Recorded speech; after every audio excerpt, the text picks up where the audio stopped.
I'm Shannon with Keller Williams East Valley, and I'm here today with Ramon Espinoza from Sierra Pacific Mortgage. Got a quick question for you. How do credit scores work? That's the burning question today, isn't it? Yes. There's a lot of stuff that you can look up on the internet. We're going to try and make it concise for you today so you can help learn how to raise your scores. The first thing is make sure you never miss a mortgage payment. Okay, mortgage payments take away the most points. Second is automobiles, and then we get into credit cards. Okay, so those three things in that order you should never be late on.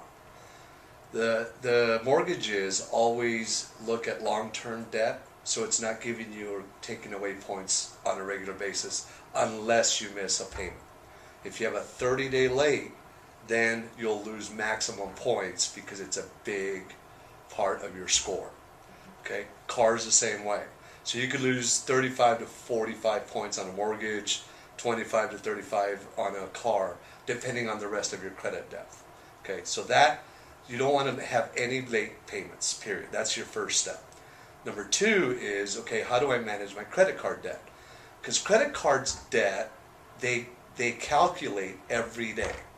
Okay, not once every 6 months. So they're always looking at your limit to your balance. So I'm going to give you an example. You have a $500 credit card.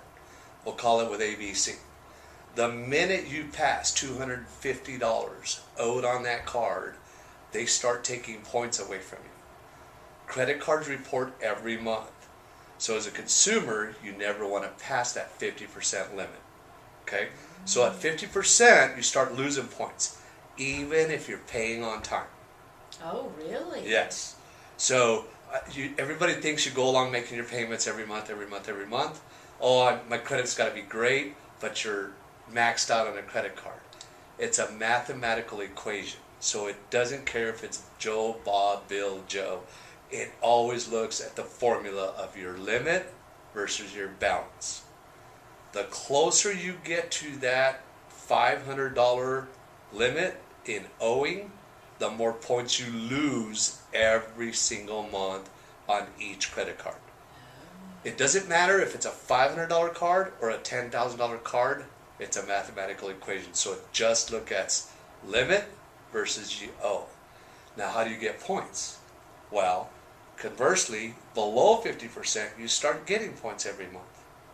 So the closer you get to zero, the more points you will get on each credit card every month.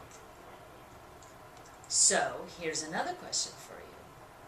How do I maximize my credit scores? Great question. I always tell consumers you should try and have 3 credit cards that you manage your credit score with. So let's use that same example, $500 limit, company ABC. You're going to manage that credit card to a $10 to $20 limit every month.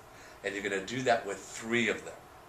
So you're maximizing your points on 3 cards every month. So go buy a shirt, $10. You don't want to buy $250 worth of clothes and then pay it down to $10. Why? Because you don't know when the credit cards are going to report that balance. So the key is never to charge more than the $10, $20 because you're going to know now that it's going to report that $10, $20. That's going to give you maximum points every month.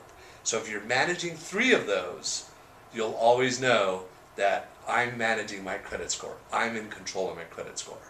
Okay. You can still have one that, people run their businesses, you have to use, we understand that. But if you're managing the 3, then you're going to have a positive credit score every month giving you credit scores. Remember, they report every month. So you're getting points every month.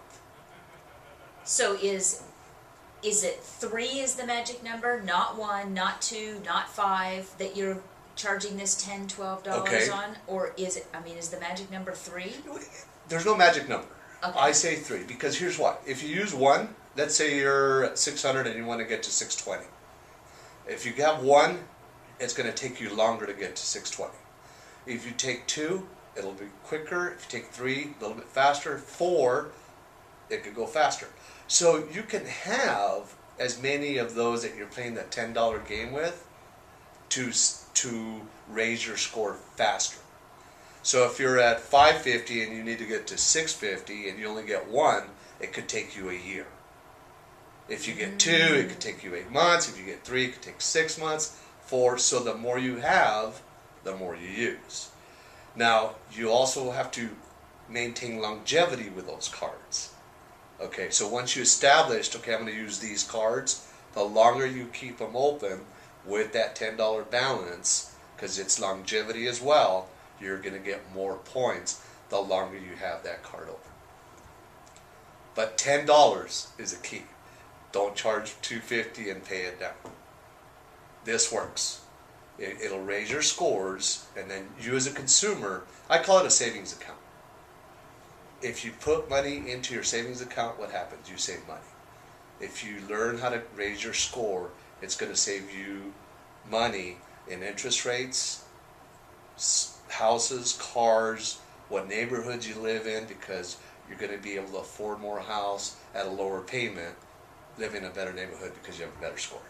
This is great information. It is so timely. Thank you, Good. Ramon. You're welcome.